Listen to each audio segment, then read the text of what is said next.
O tema proposto para a nossa conversa na noite de hoje, para as nossas reflexões, é algo que todos nós trouxemos aqui hoje. Cada um trouxe o seu, que é diferente dos demais, que é o passado. Todo mundo tem o seu passado, né? Se nós não tivéssemos um passado, não estaríamos aqui. E esse passado nos remete à ideia de tempo. Tempo não com relação à parte climática, mas o tempo na ideia, no significado de sucessão, de sequência de acontecimentos. Então a nossa proposta hoje é conversarmos sobre o passado. Mas não dá para a gente falar do passado se não falar um pouquinho do futuro. Aliás, é uma coisa interessante. De todos os seres vivos na Terra, a única espécie que tem noção do que vai acontecer, que tem noção do futuro, é o ser humano. Nenhum outro ser da Terra, nem no reino animal, nem no reino vegetal, nem mesmo no reino mineral, claro, né? Então, nenhum outro ser vivente tem noção de futuro. Aliás, até algum tempo foi feita uma experiência com uma gorila. Se não me engano, uma gorila mesmo. Não me lembro se é gorila ou orangotango. Mas com um ser primata. Acho que foi uma gorila mesmo. Foi feita uma experiência porque é um dos seres animais mais inteligentes do nosso planeta. E uma cientista conseguiu ensinar a linguagem de sinais para ela.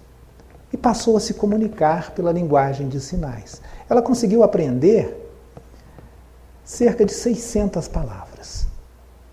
Aí, quando essa gorila ela estava com fome, sinalizava a palavra comida, ou então a palavra fome, e lhe era dada a comida. Quando estava com sede, fazia o sinal e recebia água.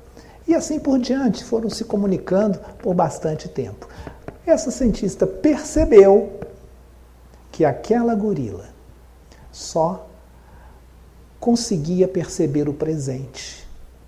Só conseguia se comunicar com coisas, com suas necessidades do presente. E aí nós lembramos lá do Livro dos Espíritos que o ser humano pode ser considerado um ser à parte de todo o restante dos seres vivos da Terra. Que a distância entre o princípio inteligente que está ali, naqueles seres animais, vegetais e mesmo nos minerais, a distância dele para nós, seres humanos, nós espíritos inteligentes, é a mesma de nós para Deus. Então a distância é muito grande. O que somos nós? Nós somos o quê? Espíritos. E o que é o espírito? Os espíritos são os seres inteligentes da criação, povoam o universo, fora do mundo material. Então nós, eu Aramis, por exemplo, o Renato, cada um de nós aqui, eu não sou Aramis, eu estou Aramis, eu estou temporariamente tendo uma experiência ligada a um corpo de carne. Mas o meu essencial não sou eu. Então, desde que nós fomos criados, como é que o espírito foi criado? Todos os espíritos foram criados da mesma forma, simples e sem conhecimento algum. O Livro dos Espíritos diz simples e ignorantes, né? Mas o que é simples? Simples é... Vamos pegar a ajuda lá da química, né? O que é algo simples na química? É algo que não é composto, é uno. Então nós somos unos, únicos. Todos fomos criados da mesma forma, simples e ignorante, ou seja, sem conhecimento algum. E estamos numa trajetória de aprendizado. Estamos numa trajetória de adquirirmos mais conhecimento, cada vez mais, nos melhorarmos cada vez mais, até atingirmos a perfeição. Então, entendido o que somos? Somos espíritos, criados simples e ignorantes, estamos numa trajetória evolutiva. E quando fomos criados? Não sabemos, mas fomos criados há muito tempo. há muito tempo. E hoje nós somos seres inteligentes, temos a nossa inteligência, temos o pensamento contínuo. Nós não conseguimos ficar um segundo só sem pensar. Temos o pensamento contínuo. Já a inteligência dos outros seres vivos do nosso planeta é fragmentária. São inteligentes sim, mas a inteligência é fragmentária. Só conseguem perceber no máximo o presente. Mas é impossível a gente falar do passado, que todos nós trazemos, através de nossas experiências, quer na Terra, quer no plano espiritual. Nós precisamos falar um pouquinho do que ainda vai acontecer. Afinal, somos seres humanos, somos espíritos e que temos essa ideia de futuro. Mas essa ideia de futuro é para nos trazer, nos desenvolver a esperança.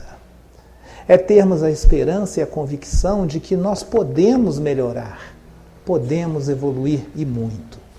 E lá na questão 243 do Livro dos Espíritos, Kardec faz uma pergunta muito interessante. Ele pergunta: os espíritos conhecem o futuro? E os espíritos da codificação nos respondem: depende da perfeição deles. Então eles conhecem o futuro, sim, mas depende da perfeição.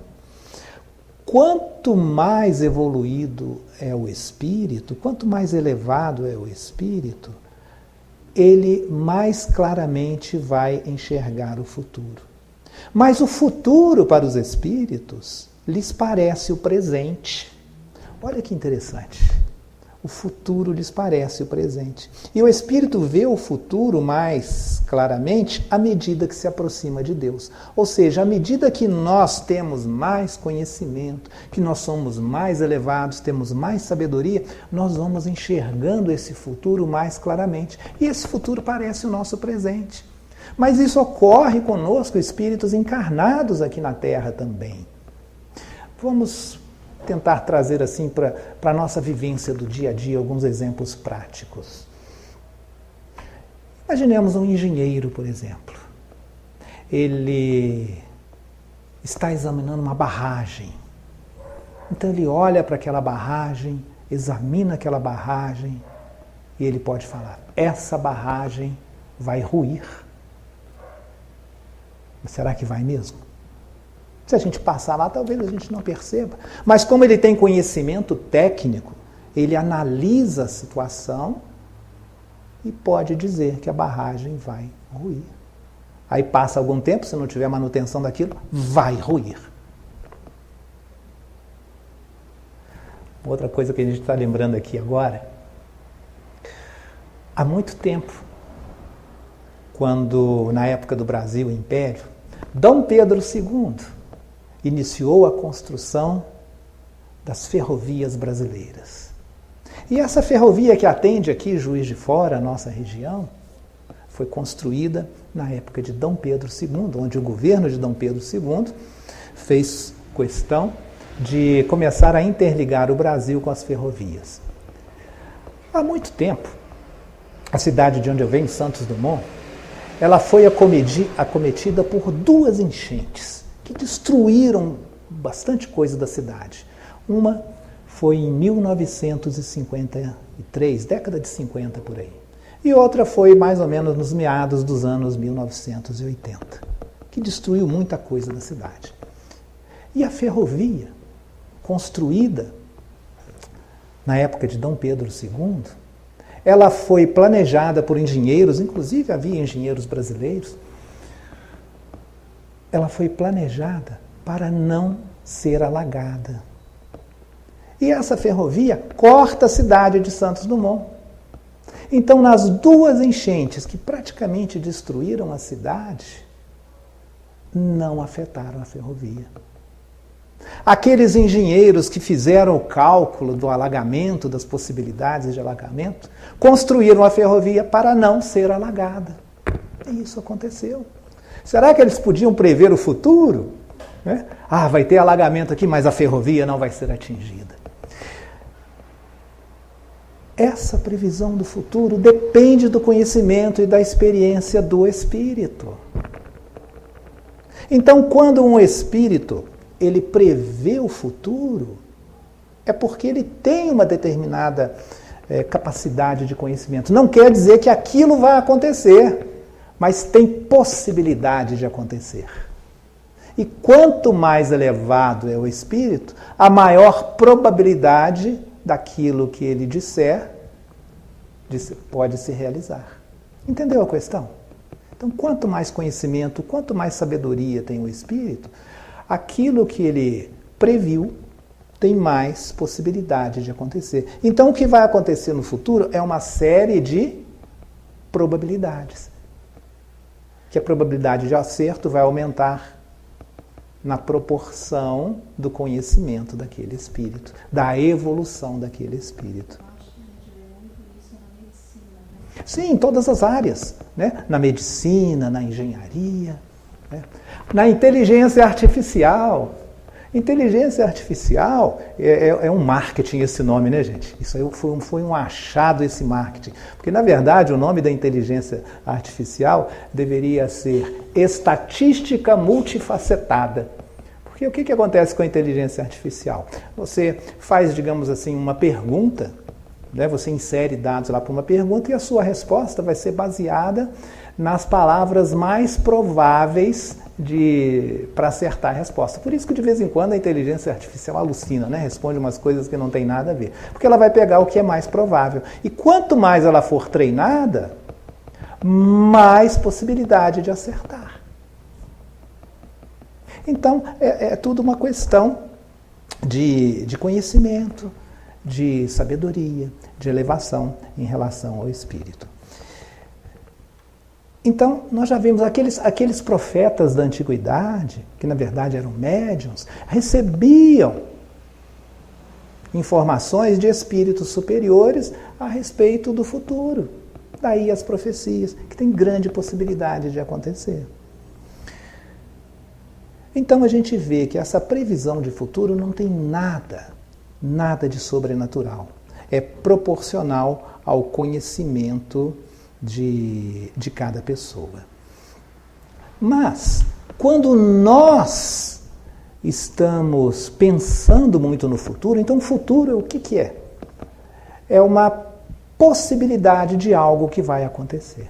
Mas a partir do momento que eu começo a viver muito o futuro, lembra do que Kardec colocou no Livro dos Espíritos? Para os espíritos, o futuro lhes parece o presente. Então nós precisamos tomar muito cuidado com isso. Que se nós começarmos a viver o futuro no presente, eu acabo por me afastar da minha realidade, afastar do presente e passo a viver o futuro aqui no presente. Isso pode me gerar ansiedade, pode me gerar medo.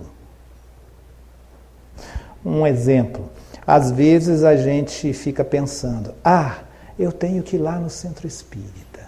Vai ter uma palestra, vai ter uma atividade, eu vou lá no centro espírita.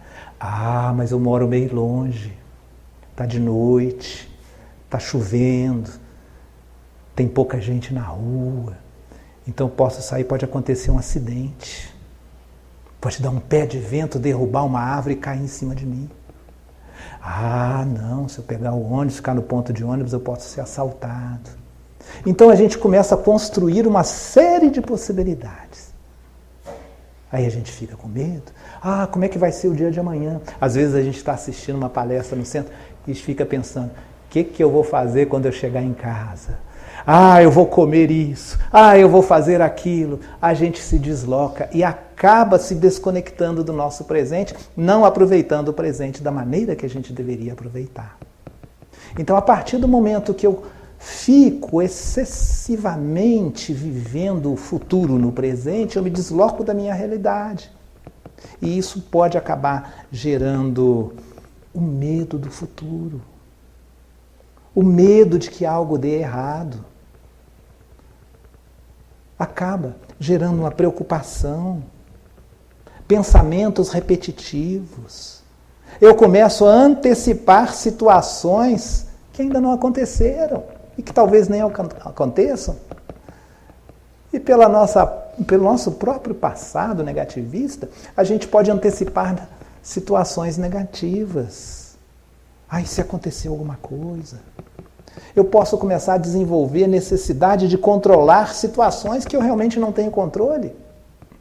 E aí vai. Aí nós começamos a gerar um monte de situações.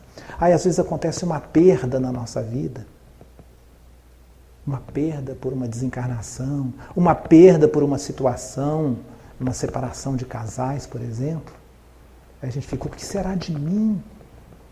Como é que eu vou fazer? Uma perda de um emprego, perda de dinheiro, perda do meu imóvel. Às vezes vem um alagamento, alaga a casa toda, um deslizamento, derruba a minha casa. Então, às vezes, isso pode me gerar medo, ansiedade. O que eu vou fazer agora? Aí começam a surgir os conflitos. Eu começo a ficar estressado. Então, tem tantas coisas que começam a acontecer, tantas coisas negativas que começam a acontecer quando eu passo a vivenciar o futuro no presente, quando eu me desloco do presente. Então, gera estresse, gera ansiedade, pode gerar até depressão.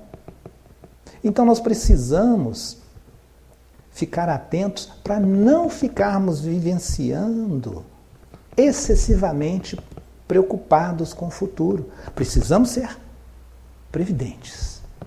Precisamos raciocinar, porque o ser humano, o espírito inteligente, é o único ser vivo aqui da Terra que consegue ter essa noção de futuro. Mas a partir do momento que eu começo a vivenciar o futuro no presente, eu posso gerar esse monte de ansiedade, esse monte de preocupações, estresse, e assim vai.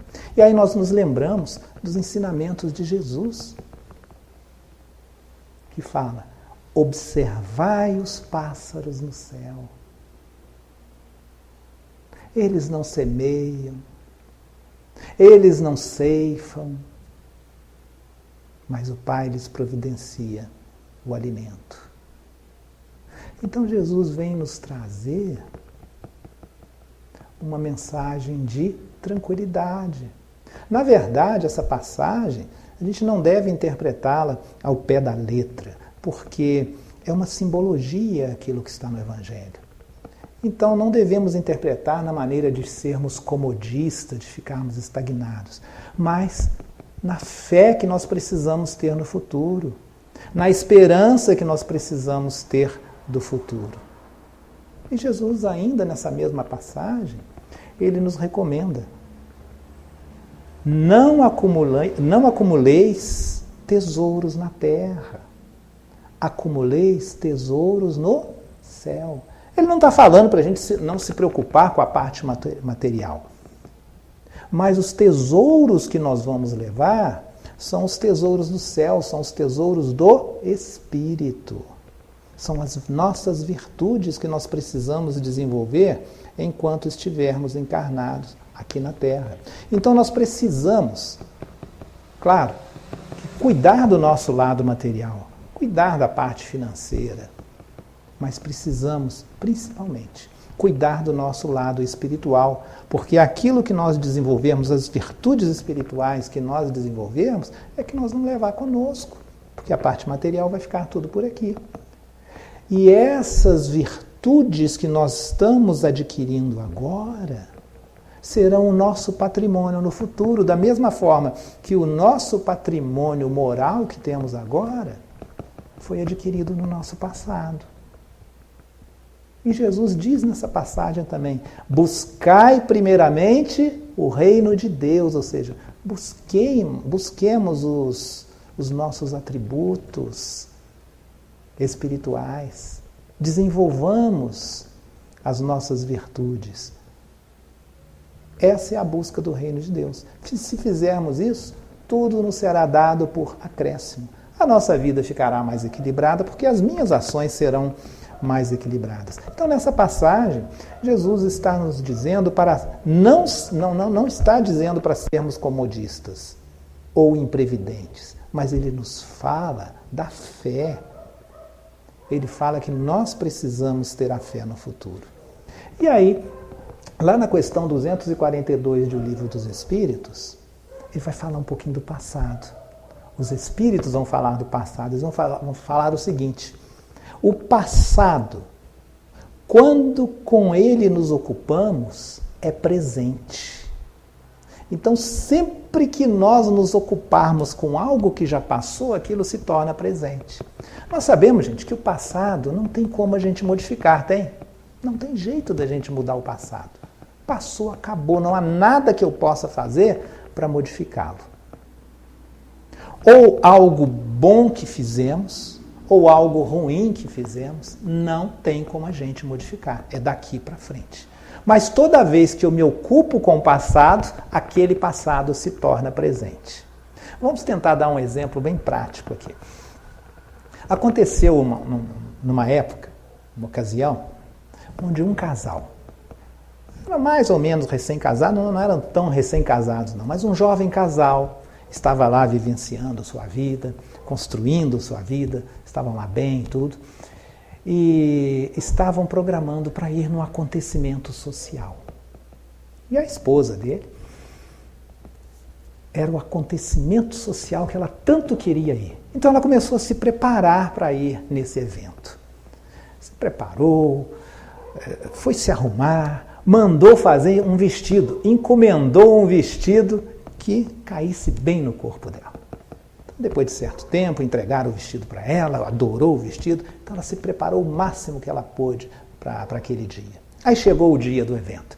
Ela colocou aquele vestido, ficou bem, saiu de casa feliz da vida com o marido. Saíram os dois felizes para o tal acontecimento social. Chegando lá, começaram a aproveitar o evento, se relacionaram, conversaram com um, conversaram com o outro, tudo muito organizado, estavam felizes da vida.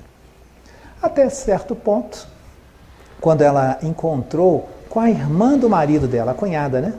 Encontrou com a cunhada. As duas não se davam muito bem. Uma costumava cutucar muito a outra com vara curta, né? Começava a espezinhar uma a outra.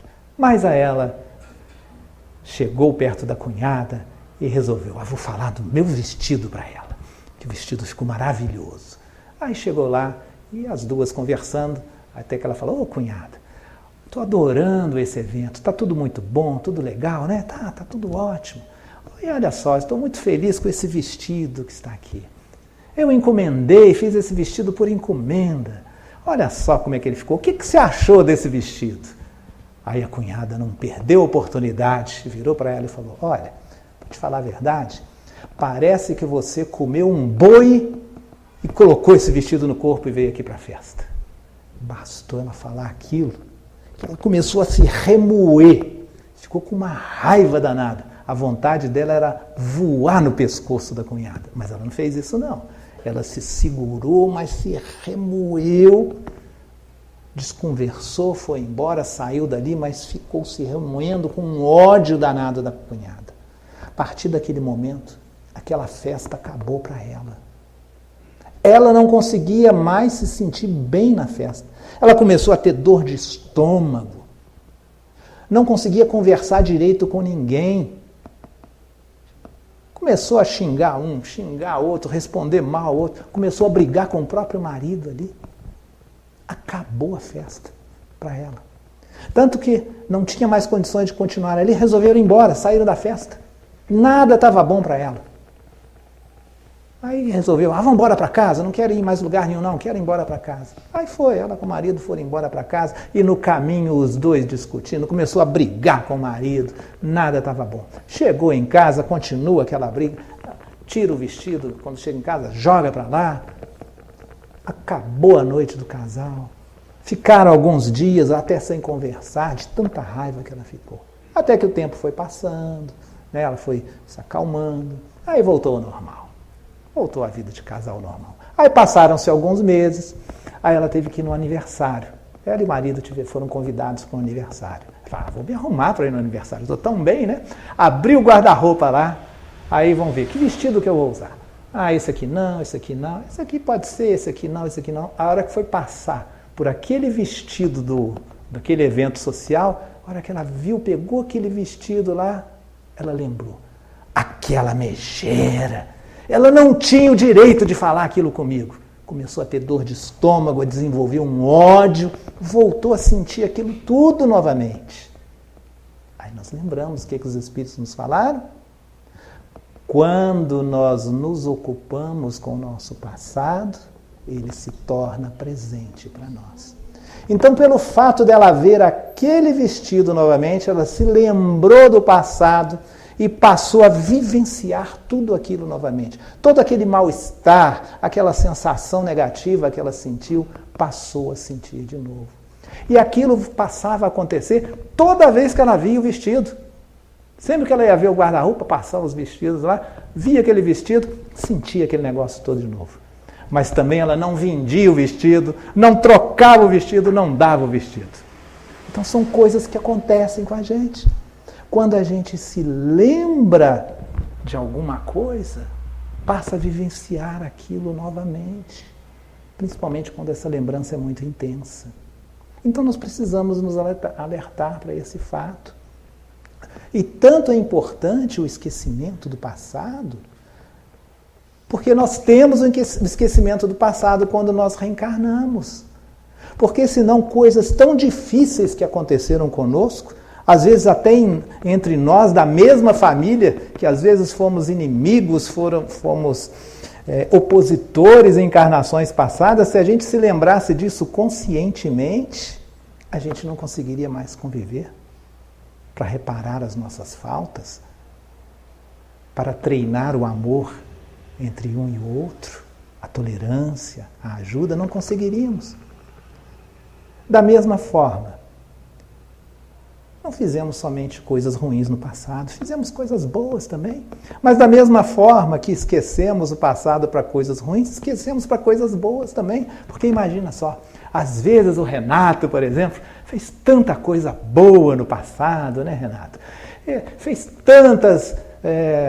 fundou tantas instituições boas, atendeu a tanta gente. Já pensou se ele lembrasse disso tudo? Talvez não para o Renato, mas se algum de nós aqui tivesse lembranças de coisas tão boas que fizemos, talvez o orgulho pudesse falar mais alto para a gente. E a gente achar, eu sou o bam de todo mundo. Eu sou o bom, sou o melhor. Talvez o orgulho pudesse ser um obstáculo para a nossa evolução. Então, por isso que a gente precisa esquecer o passado. Senão também, às vezes a gente fez coisas muito boas, a gente fica só lembrando, analisando aquelas coisas boas que a gente fez, e a gente fica parado, sem fazer nada dali para frente. Só analisando e lembrando das coisas boas. Então, por isso que a gente não pode vivenciar o passado.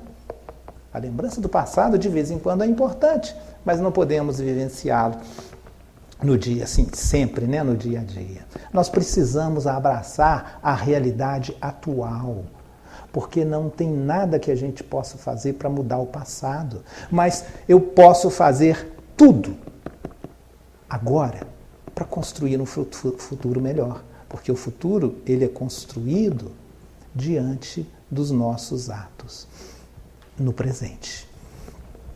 E aí, nós fomos lá no livro, psicografado por Chico Xavier, editado por Emmanuel. É um livro muito pequenininho, chamado Migalha, não sei se alguém conhece. É um livrinho muito pequenininho, com mensagens muito curtinhas, mas de imenso conteúdo. Porque quando os espíritos são superiores, eles não precisam falar muito. A mensagem pode ser curta, mas ela tem significados enormes ali dentro. A gente pode, numa simples linha, ficar o dia e a noite inteiro analisando ali, porque tem muito conteúdo. E nós escolhemos uma mensagem que tem exatamente o título passado. Então eu vou ler um pedacinho, um trechinho aqui do que o Emmanuel disse. Olha o que o Emmanuel diz. Segue. Não te detenhas nas sombras que se foram. Sombras. O que são sombras? A psicologia nos fala, nos ensina, que sombras são algumas situações que ocorreram conosco, ocorrem ou ocorreram, que a gente não conseguiu entender, não conseguiu resolver, está lá um pouco obscuro, a gente larga aquilo para lá e continua, né? Então aquilo que ocorreu, que a gente não entendeu, não conseguimos resolver ou não entendemos, largamos para lá, aquilo está de uma certa forma obscura, por isso são chamadas de sombras. E isso ocorre ao longo da nossa vida. Às vezes pequenas situações, eu não entendi, fulano de tal, fui lá no centro Dom Pedro II, fulano de tal, conheço tanto ele, mas hoje cheguei lá e não me cumprimentou. Ele entrou ali e não me cumprimentou. Será que eu fiz alguma coisa errada? O que será que eu fiz para ele não me cumprimentar? Às vezes a gente mesmo fica construindo essas sombras, mas não vai lá também conversar, perguntar, nem nada, né? A gente fica construindo, imaginando um monte de coisas. E com isso muitas das vezes nós vamos gerando as nossas próprias sombras. Às vezes a pessoa não viu, estava preocupada com alguma coisa, né? E não percebeu a nossa presença ali. Então nós ficamos gerando essas sombras. É mais ou menos a mesma coisa que a gente está varrendo a casa. A gente varre a casa, aquele cisco e tudo, mas em vez de pegar e colocar o cisco no lixo, a gente vai varrendo e coloca para debaixo do tapete. Aí no dia seguinte a gente varre mais um pouquinho e põe para debaixo do tapete. E de tanto colocar cisco, lixo debaixo do tapete, o que vai acontecer com o tapete? Ele vai subindo, né? De tanto lixo que vai ficar ali. É mais ou menos isso que acontece no nosso consciente e inconsciente. Às vezes acontece uma coisinha lá, a gente não resolveu, ficou lá, foi para o nosso inconsciente, esquecemos, mas está lá no inconsciente. Aí mais um pouquinho, vai chegando lá, e aquilo vai acumulando no nosso inconsciente, até chegar num determinado nível que vem para o nosso consciente. E a gente não sabe, às vezes a gente começa a fazer tanta coisa, não sabe nem por que está fazendo. Esse acúmulo de sombras, de lixo mental que a gente não resolveu ou não entendeu, e está ali. É o passado, quando a gente se preocupa com o passado, a gente passa a vivenciá-lo no presente, quer consciente, quer inconscientemente. É um alerta dos espíritos para nós. Então, voltando aí ao que o Emmanuel passou, independentemente do que aconteceu, qual que é a primeira palavra que o Emmanuel falou nessa mensagem? Segue. Não é? Segue. Segue é um verbo. Qual é o tempo verbal que está aí? Segue. É um imperativo, né? É um modo imperativo. O que quer dizer isso? Segue. Ou seja, prossiga. Vá em frente. Né? Segue é um imperativo da vida, do progresso.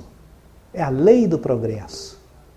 Nós estamos sujeitos a leis. E a lei do progresso é uma delas. Então nós estamos fadados ao progresso. Nós precisamos progredir. É da lei. A questão 132 do Livro dos Espíritos nos diz o seguinte, né, a respeito do objetivo da encarnação. Qual que é o objetivo da encarnação? É o nosso progresso. É a nossa melhora. É a melhora individual e a melhora coletiva. Para uns, é expiação de tanta coisa que a gente cometeu no passado. Nós estamos no universo de causa e efeito, existem as leis de causa e efeito. Então, para uns é expiação, mas para outros é missão. Mas ainda tem um outro objetivo a encarnação. É de nós ficarmos em condição de fazermos a nossa parte na obra da criação. Então nós temos algo a fazer aqui na obra da criação. Precisamos respeitar a obra da criação. Temos que usar o nosso livre-arbítrio para melhorar o nosso meio ambiente. É a lei do progresso, sempre melhorar. E a gente só melhora com o trabalho. É a lei do trabalho, lei do progresso. Todas as leis naturais, né, todas as leis divinas estão interligadas, conectadas uma com a outra. Não acontece progresso se não acontecer o trabalho. O progresso ele tem que acontecer. Lembrando que trabalho é qualquer ocupação útil. Não é só o trabalho profissional, não. O trabalho profissional também. Mas qualquer ocupação que possa ser útil, que nos eleve, é considerado trabalho. Uma boa leitura, assistir uma palestra, o nosso trabalho profissional. Né? Tudo que for útil é considerado trabalho e gera progresso. Eu posso até querer não progredir, mas a lei do progresso vai me empurrar para o progresso. Então eu tenho duas opções. Vou progredir trabalhando, ocupando o meu tempo de uma forma útil, gerando bem, promovendo o bem, ou vou ficar estagnado. Mas se eu ficar estagnado, o progresso tem que ocorrer. Aí quando a onda de progresso chegar para mim e eu estou estagnado, aí que vem os sofrimentos. Muitas das vezes a expiação. Por isso Emmanuel nos recomenda, né? Aliás, é um imperativo, segue, não importa o que está acontecendo, né? Siga, é a lei da vida, do progresso. E isso já está lá desde Gênesis, não é a Gênese de Kardec, não. O livro Gênesis do Pentateuco kardeciano. Então, há 4.000 anos já está em Gênesis. Quando está escrito lá, haja a luz, né? Fiat lux, haja. O verbo no imperativo também? Haja a luz, imperativo. 2.000 anos depois, chega Jesus e fala, brilhe, imperativo. Brilhe o quê? Brilhe a vossa luz. Então Jesus relembra. E cerca de 2.000 anos depois de Jesus, chega o Emmanuel e fala a mesma coisa. Segue. Recordando os ensinamentos de Jesus. Então nós precisamos disso, nós precisamos desses imperativos para nos impulsionar. Segue. Não te detenhas nas sombras que se foram. Então não importa aquelas sombras que a gente mesmo, muitas delas a gente mesmo que construiu, que dificultam o nosso caminho, às vezes a gente quer ficar estagnado. Não, vamos seguir, não importa essas sombras, é avançar sempre. Vida é renovação, uma renovação constante. Tudo que fica estagnado morre. Aliás, quando a gente estuda os evangelhos, gente, na Bíblia, a palavra vida quer dizer o quê? Progresso, evolução. E a palavra morte na vida, não é morte física, não. A palavra morte na Bíblia quer dizer o quê? Estagnação. Tanto que Jesus veio nos falar da água viva. Quem beber da água viva não vai ter sede. O que é a água viva? É a água que traz o progresso, a água que está em movimento. Imagina o seguinte, choveu, caiu a chuva no telhado, foi para a rua. O que acontece com aquela água da chuva? Vai o quê? Seguir o caminho dela. Ela vai procurar, vai seguir o caminho dela, vai procurar um jeito e vai embora, seguir o caminho dela até chegar no rio. E tenta segurar a água, você não vai conseguir. Faça uma represa, né? Vai represando, ela vai passar por cima ou pelos lados, ela vai arrumar um jeito, vai seguir o caminho dela até chegar no rio. E chegando ao rio, se junta com outras águas, digamos assim, e vai indo embora. Prosseguir o caminho do rio, tortuoso, para lá, para cá, vai superando obstáculos, muitas das vezes contorna os obstáculos até chegar no destino dela, que é o mar. Então nós precisamos ser essa água viva, não devemos ficar estagnados. A água viva, a água em movimento, ela gera vida. Ela vai irrigar o solo, promover o desenvolvimento, a vida. Ela vai levar nutrientes. É o movimento, é a água viva, a água em movimento. Água estagnada é fonte de enfermidade. E enfermidade leva à morte. Por isso é que precisamos seguir, apesar das sombras. A lição que Emmanuel traz aqui, né? Não te detenhas nas sombras que se foram. Aí ele continua, o Emmanuel. Angústia e depressão, não desperdices tempo. Que muitas das vezes, às vezes a nossa vivência do futuro agora ou as sombras do passado podem gerar depressão, da mesma forma que gera ansiedade, gera depressão também. Aí a gente fica recluso, estagnado, né? E Emmanuel relembra, angústia e depressão, não desperdices tempo. O tempo é um talismã divino que a gente tem. É um talismã divino, está lá no livro Jesus no Lar, ditado pelo espírito Neio Lúcio, Chico Xavier. Então, tem uma lição lá que diz que o tempo é o nosso talismã divino e nós devemos aproveitar esse tempo para multiplicar os nossos talentos. Que talentos são esses? São as nossas virtudes. Então, nós precisamos usar o nosso tempo aqui na Terra para multiplicar as virtudes que a gente traz e para corrigir os vícios que a gente traz. Como é que se corrige um vício? Praticando uma virtude. Então é isso que nós precisamos aqui, aproveitar o nosso tempo para que a gente possa multiplicar os nossos tesouros no nosso espírito. Não os tesouros da terra, mas os tesouros do nosso espírito, que são os nossos valores, a sabedoria, o conhecimento. Quando nós menosprezamos o tempo que a gente tem, por exemplo, cultivando angústia, né? Nós estamos enterrando o talento que Deus nos confiou. Então aproveitemos o nosso tempo. Continua, Emmanuel. Fita a luz da manhã, renovando-te a senda, né? Fita a luz da manhã, renovando-te a senda. Então deixemos a sombra para trás. Aconteceu o que aconteceu, não tem problema. A coisa é daqui para frente. É um convite a nós olharmos para frente. Nós temos um futuro pela frente. Ah, mas eu já estou no final da vida. A vida física pode ser, mas o espírito continua. Você tem toda a eternidade para frente como espírito. Você vai continuar progredindo no mundo espiritual e vai ter outra chance de voltar aqui na Terra para progredir a ação material para que você possa se elevar. E aumentar também os seus conhecimentos espirituais aqui na Terra.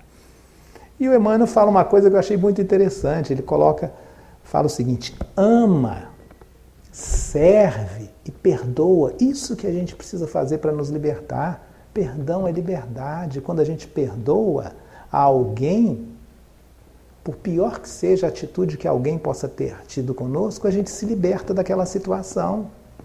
Então, ama, serve, o serviço no bem, perdoa, foge à tristeza inútil. Não há motivo para a gente ficar sempre lá se remoendo, ou ficando triste. Às vezes a gente não fica remoendo, mas fica com aquela tristeza inútil, não fazer nada. Tristeza inútil é aquela tristeza que a gente desenvolve, que a gente curte, digamos assim, e passa a não fazer nada, fica recluso sem fazer nada. Não adianta nada, isso só vai nos prejudicar. Aí o Emmanuel não é de jogar palavras fora, não, né? Então ele falou, foge à tristeza inútil. Será que tem alguma tristeza útil? Aí nós fomos pesquisar e descobrimos que tem. Paulo, de Tarso, numa carta que ele escreve aos Coríntios, ele fala que tem a tristeza útil e a tristeza inútil. Nas palavras de Paulo ele fala o seguinte, que há a tristeza do mundo e a tristeza de Deus. A tristeza do mundo é a tristeza inútil que nos leva à estagnação. E a tristeza de Deus é aquela em que a gente reflete o porquê que nós estamos tristes, nós refletimos o porquê nós estamos tristes e passamos a trabalhar no bem para melhorar aquilo. Temos uma atitude positiva. É a tristeza de Deus. Vamos tentar dar alguns exemplos aqui práticos. Está nos evangelhos mesmo. Pedro negou Jesus. Ele ficou triste. Chorou. Se a gente errou, fez alguma coisa, nos trouxe uma tristeza. Se a gente ficar chorando, tá, tudo bem, a gente pode até chorar. Mas fica chorando, vai resolver alguma coisa? Não vai mudar nada, a gente vai ficar só parado, estagnado. A gente precisa ter uma ação, mas uma ação no bem. Nós nos lembramos também de outro exemplo bíblico. Judas traiu Jesus, ficou triste e cometeu uma ação. Alguém lembra a ação que ele cometeu? Se suicidou. Piorou. Mas Maria de Magdala, Maria Madalena, ela cometeu coisas que não deveria ter cometido. Quando ela se conscientizou do que ela havia cometido, ela teve uma ação no bem. Foi a tristeza útil, ela ficou triste por tudo aquilo que ela havia cometido, mas não tem jeito de mudar. Então ela mudou a sua conduta dali para frente. E mudou tanto, ela progrediu tanto moralmente, ela se elevou tanto espiritualmente, que Jesus, depois que desencarnou, foi para ela que ele apareceu a primeira vez. De tamanha sintonia que ela conseguiu com Jesus, de tamanha evolução que ela teve. Então, foge da tristeza inútil, reflita sobre os seus atos e trabalhe para o bem. Então não dá para a gente ficar parado, a gente só vai gerar estagnação mesmo. Porque com o Evangelho a gente pode transformar a tristeza, porque a tristeza vai vir para a gente mesmo. Mesmo a gente estando no trabalho, no bem, a tristeza vai aparecer numa época da nossa vida. As dificuldades vão aparecer, porque nós estamos num mundo de expiações e provas. Mas se eu tenho a minha base no Evangelho, a base na doutrina espírita, uma base sólida na fé raciocinada, a tristeza virá e com o Evangelho a gente transforma, a gente trabalha essa tristeza de forma útil. A gente muda as nossas atitudes. O Jerônimo Mendonça, alguns aqui devem conhecer, foi um trabalhador espírita muito conhecido, ele tinha muitas dificuldades. Ele não podia andar, ele não podia nem mesmo ficar sentado, ele tinha que ficar deitado. E para ele respirar, ele sentia dor até para respirar. Ele tinha que ficar deitado com um saco de areia de 50, 60 quilos, fazendo pressão para que ele pudesse respirar alguma coisa. E ele era cego. Ele conheceu a doutrina espírita e começou a trabalhar no bem. Mas chegou num momento que ele começou a ficar triste. Começou a não querer fazer mais nada. Aí ele foi lá conversar com Chico. Chico o recebeu, conversaram bem. Aí ele observou que Chico trabalhava de madrugada. Chico só parava de trabalhar quando a última pessoa tivesse sido atendida. E observou que Chico sentia muitas dores no peito, ele tinha angina, dores nos olhos. E continuava trabalhando. Aí depois de conviver um pouquinho com Chico, conversar com Chico, ele se sentiu renovado. Aí foi se despedir de Chico, Chico, eu vou voltar a trabalhar no meio espírita, eu vou trabalhar o máximo que eu puder no meio espírita. É muito bom a gente praticar o bem. Mesmo com essas dificuldades que a gente tem, trabalhar o bem nos dá força para a gente prosseguir a nossa prova, a nossa expiação aqui na Terra. Então vamos cumprir com isso para mudar o nosso presente e o nosso futuro. Ele foi se despedir do Chico, falou: Chico, muito obrigado por tudo. Muita paz, Chico, muita paz. Aí o Chico falou: Jerônimo, corta o Z. Ou seja, muita paz, ou seja, muito trabalho. É isso que a gente precisa, ação no bem. E para a gente encerrar, nós encontramos lá no livro Plenitude, da Joana de Ângeles, um roteiro para a gente sair desse quadro de ansiedade e muitas das vezes do quadro de depressão que a gente atravessa. Então ela vem dar uma receita para a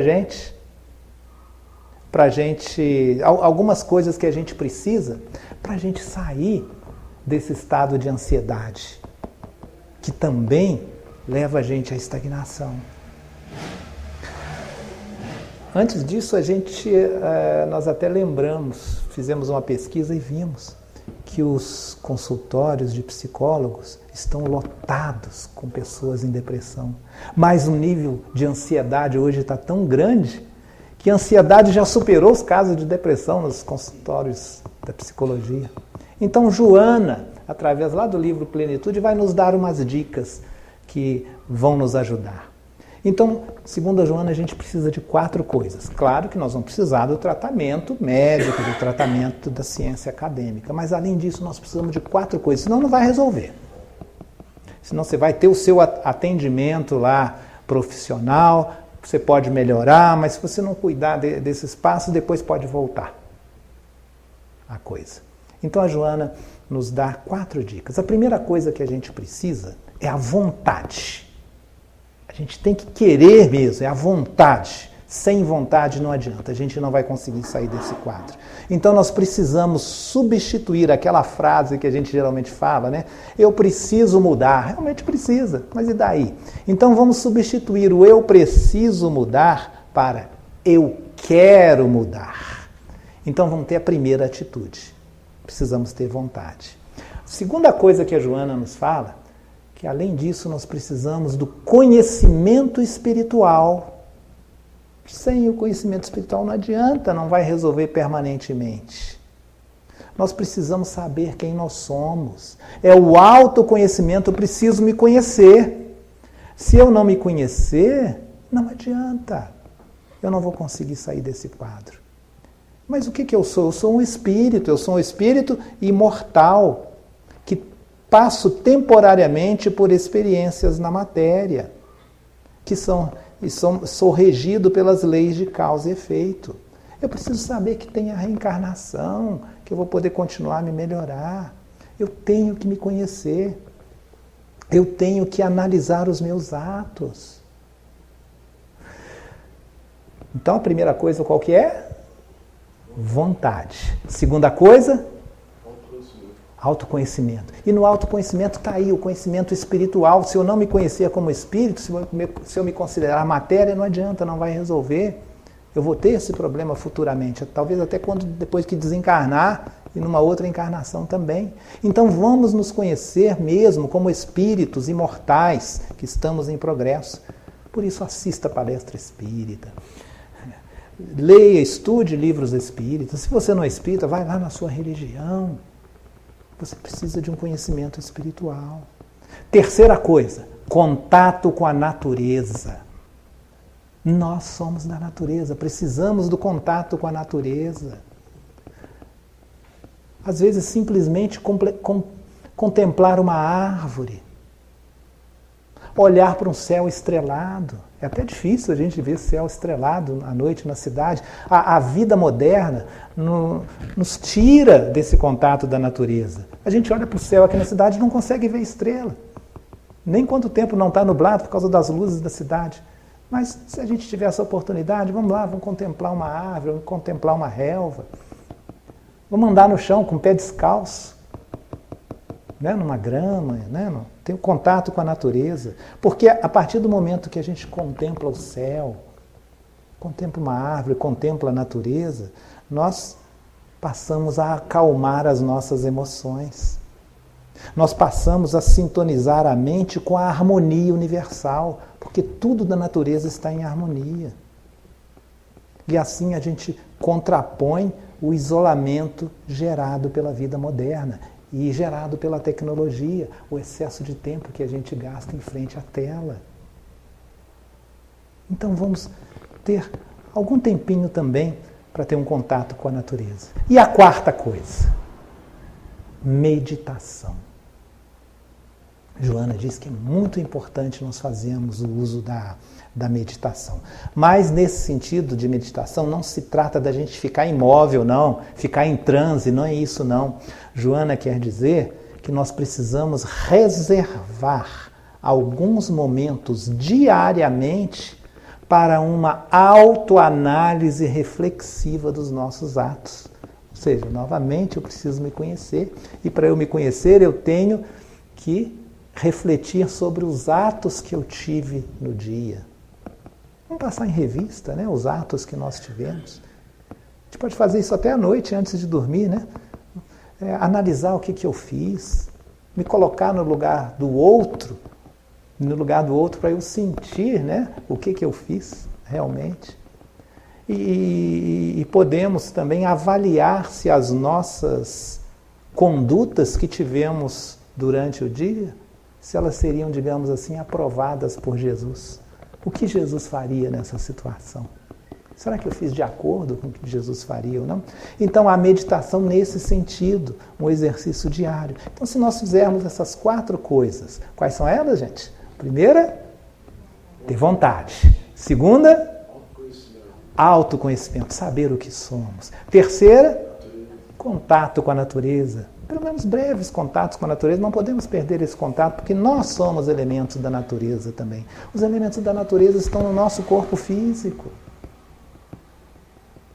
O espírito é da natureza, foi criado por Deus. E a quarta coisa, meditação, ou seja, a reflexão diária dos nossos atos. Será que aquilo que eu fiz, Jesus aprovaria?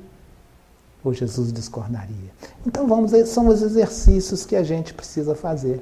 E principalmente, deixemos o passado no lugar que lhe pertence. Claro que de vez em quando a gente precisa lembrar do passado. Como se a gente estivesse dirigindo um carro.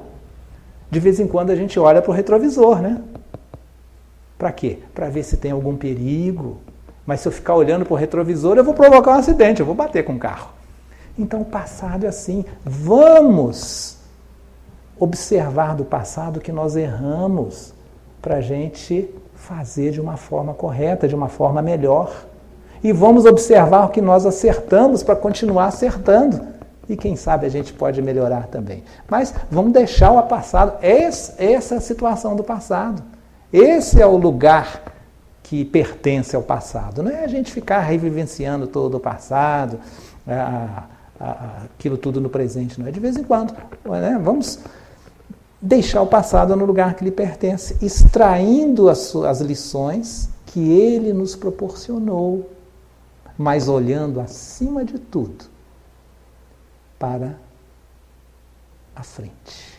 Então sigamos em frente. Como diz o Emmanuel, segue, é no presente, é no imperativo.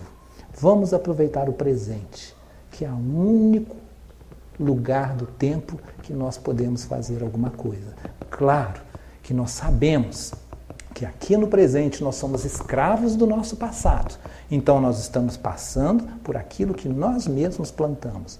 Mas ao mesmo tempo que nós estamos espiando ou tendo provas daquilo que nós fizemos no passado, nós estamos semeando o nosso futuro. Então olha que oportunidade imensa que nós estamos tendo para termos um futuro melhor. Porque o presente, o passado a gente não pode mudar. O futuro é uma série de possibilidades, mas depende do que eu fizer agora. E só posso fazer aqui no presente. Então o presente é o que o nome diz, é um presente divino. Que possamos aproveitar esse talento divino, esse talismã divino, para multiplicar os nossos valores. Que Jesus nos abençoe.